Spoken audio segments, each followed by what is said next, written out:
All right. Hi, Justin. Great to catch up. It's been a little while since you completed your HIR residency, but you did great work during it. And I thought I'd take the time here to sort of chat to you one on one and record it for our community. Talk a little bit about what you built and why, give you a chance to show it off as a demo. Um, Talk through about the things you learned while building it and sort of how you'd like to extend it. And then just what you thought about the process in general, what you thought about, now that you've gone through this, how you think about AI and this entire space. Sound good? Yeah, sounds great. Great. So why don't you start by introducing yourself and your background a little bit? Sure. Yeah. So my name is Justin. I originally graduated from Georgia Tech with a degree in computer science earlier last year, and I got really involved in the LLM space immediately after ChatGPT came out. So I basically graduated, and then ChatGPT came out, and I started working on open source LLM projects such as promptable.js, which was an open source LangChain alternative. It was pretty early. It was released actually before LangChain.js got released. So I was in that space a little bit.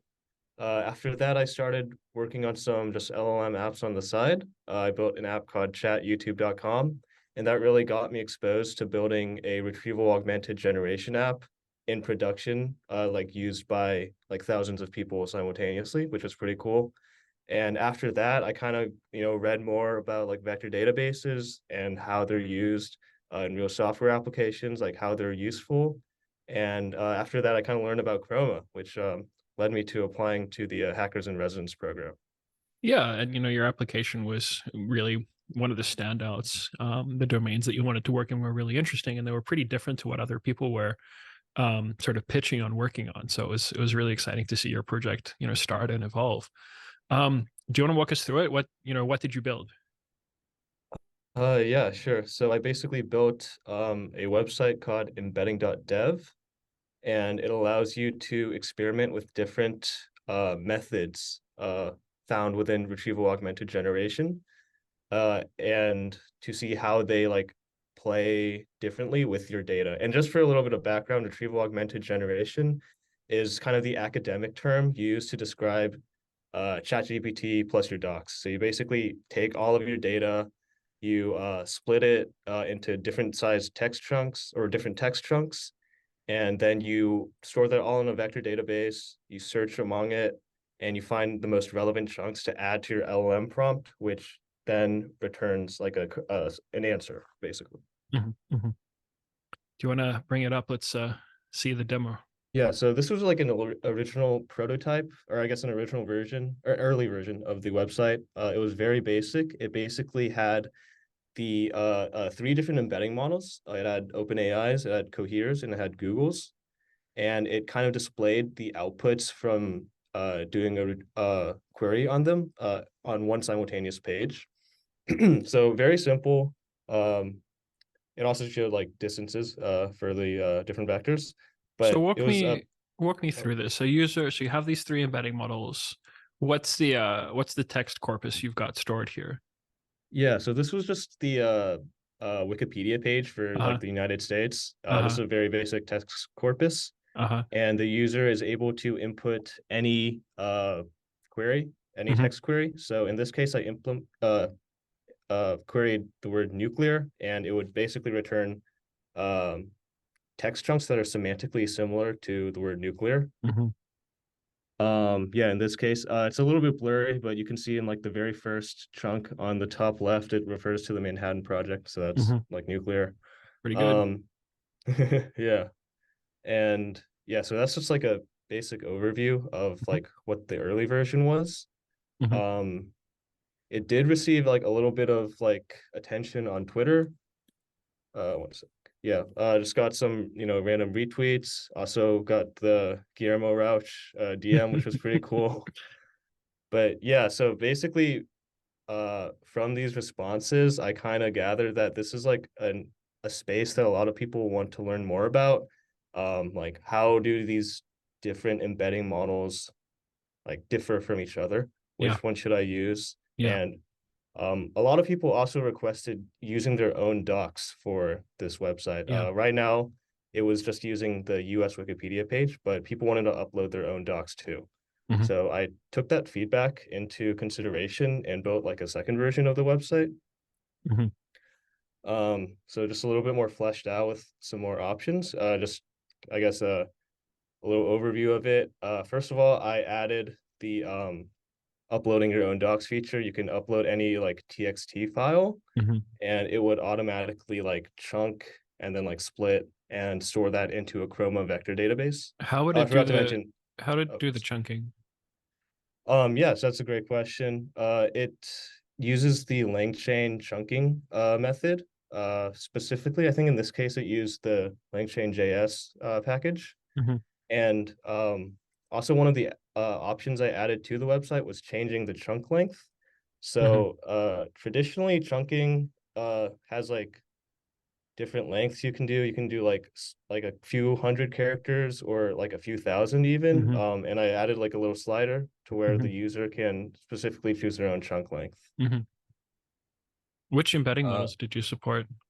yeah, so the embeddings models I supported were, I believe, the same as the uh, ones in the previous version. So OpenAI, Google, and Cohere. Hmm.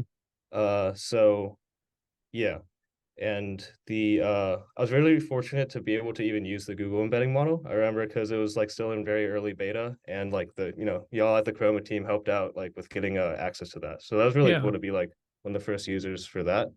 Yeah, Google were Um, very kind and reached out to us to sort of give developers beta access early through Chroma, which was very cool. yeah, definitely. And yeah, I guess also just going into the very last option I added to this new website was a retrieval method. So traditionally, you just use a semantic similarity like retrieval. So you just find the like vectors that are most similar to your input vector. But there's also you can also do techniques such as hide, which is hypothetical document embeddings. Mhm. Just to give a little bit of background on what that means. It's very similar to like the traditional method, except in this case with hide, you take your input query and you generate a hypothetical answer to that query. So if the query is like what is the largest state in the US, you would get an LLM and it would generate a hypothetical query or answer to that query. Then you would take that hypothetical answer and find the uh, semantically most similar text to that. And basically, the theory around that is that it'll give you like a better response in some cases. So I added that as like another retrieval method as well. Nice, nice. Did you observe an improvement in results? What were your observations yourself in like using this tool? Did you pick up on any patterns? Yeah, it's a great question. I think in terms of like initial observations, I think just subjectively, I the OpenAI embedding models were a little bit more relevant in terms of like the queries I received or the query outputs I received. Um, in terms of the retrieval method, semantic similarity versus hide surprisingly did not do that much in impacting the results. Like I usually like would switch it on and switch it off, and I would get the same query outputs, even though it's doing a entirely different like query input, which I found interesting, but kind of like explainable because the semantic similarity between your query and your hypothetical query would kind of be similar. Yeah, in a Um, lot of cases, the embedding models are trained in that way from in the first place, exactly. where they're trained for query document retrieval using these large corpuses as opposed to just raw contrastive triplet loss. So there's already some of that structure built in where queries land next to relevant documents. Yeah, definitely. Um, yeah, those were just some of the like the initial observations I made from making the website. Nice, cool. Anything surprising or unusual? So, we got some background, but like, what drew you to work on this over other projects that you were considering? Yeah, so the main factor that drew me to working on this was that I had worked on a retrieval augmented generation app in the past, and I had basically no like insight into how I should tune the parameters for it. I didn't know if I should increase the trunk length or decrease it. Um, in order to like improve the quality. The only thing I did was like decreasing the chunk length just to like save on some money for my OpenAI API costs. Like Right, I, right, I wasn't sure how to actually improve quality. So that's one of the main motivators to pursuing this project was like, how do you actually improve the quality of these systems? right. Yeah, it makes sense. And I think this is actually one of probably Chroma users are asking these questions. Some of the most frequently asked questions are around which embedding model should I use? And then the next most frequently asked are about chunking and including user feedback. So I think just having a really easy way to quickly evaluate a model, or even to just like do that sort of initial exploration, is very valuable to people, which is again why we got that great response for an embeddings playground tool. Mhm. Yeah. Um, so what are some like surprising things that you run into? We talked a little bit about how Hyde um didn't really provide much of a difference. And you can explain that away. Was there anything tricky that you found along the way? Were there things that surprised you, things that you maybe would do differently next time? Hmm. Yeah, that's a great question. I need to think about that. So basically, I think the way to like market this type of dev tool is harder than I expected. It was like more challenging than I expected. Like the first version where it was like more simpler, it was a very like straightforward interface, like that received more traction than like the one with more features. So I think like learning how to like market this type of dev tool is like an interesting challenge, I guess. Or maybe it could be a different like um pathway altogether that you need to go down. Like for example, maybe a playground isn't the best option. Maybe some sort of more like integrated package with like analytics tools like built in is could be another option to see how you like improve your retrieval augmented generation system. Yeah, I think that would be like another pathway I would explore. Yeah, that's a good topic to chat about now, I think. What are like the next extensions you'd like to see here? What do you think if people pick this up? And obviously all of this is open source and we'll share the repo link. Um, what should people work on based on your work on this so far? Like what directions do you want to see this taken in? Um, yeah, so just yeah, for the initial direction, I want to see more integration with like how do we do retrieval with agents? I think there's like a different, I guess, set of standards we need to do if we want to do vector database retrievals with agents. For example, Voyager was like a pretty big like project that was released a couple months ago. It uses Chroma DB under the hood as its like vector like knowledge store. The Very, way you very proud retrieve, to have helped to contribute to research in that way. definitely.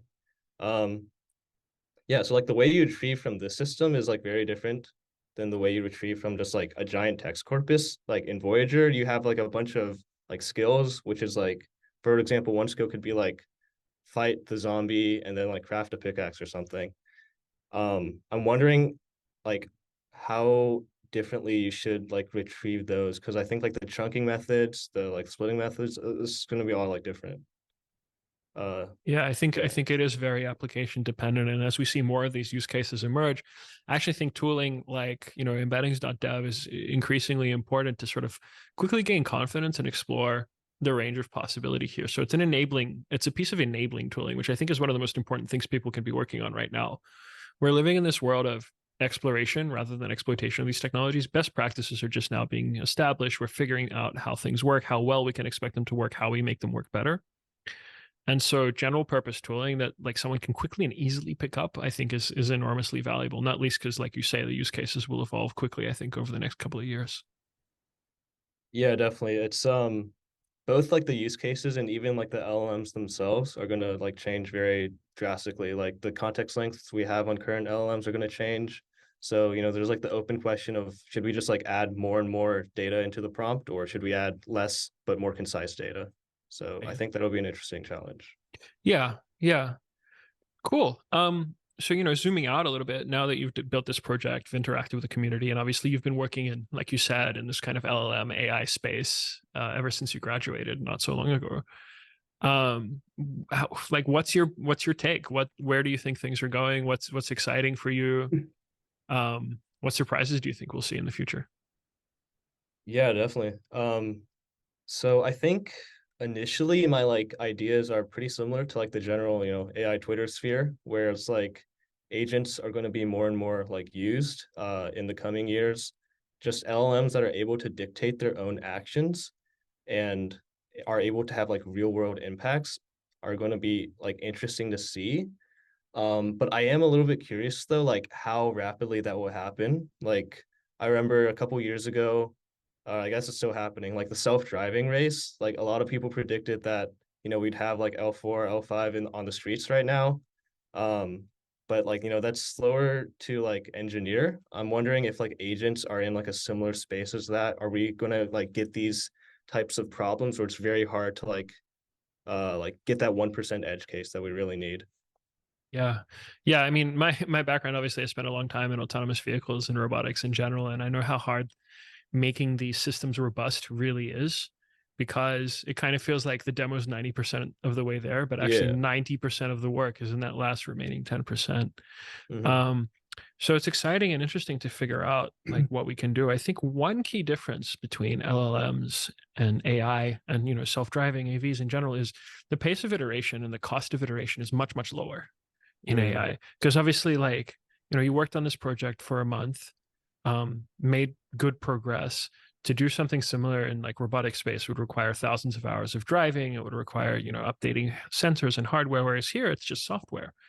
Um, so the iteration speed can be much faster. The access that people have is much wider. Many more people can like come to grips with this and play with this. And if you're sort of keeping up with the AI literature lately, a lot of the papers are just, yeah, we interacted with this LLM and here's the results we Mhm. got. And anybody can do that kind of work, especially now that we have more open source language models too. So it's an exciting time. I think that's actually a key difference having experience in both industries. It's just how accessible experimentation is in this one. Yeah, definitely, definitely. Great. Well, Justin, thank you. Loved having you as our HIR. I need to remember you to send you our special HIR swag, which we have on deck. Oh, Please send awesome. me an address to send that through to. It's been great having you. Embeddings.dev. I'll make sure that we share the link to the repo, and then people can play with it and spin it up for their own projects. That's what I think is great about it, is the fact that you can use it for your own project and see how well you do. Um, cool. Well, thanks very much. Awesome. Thank you so much.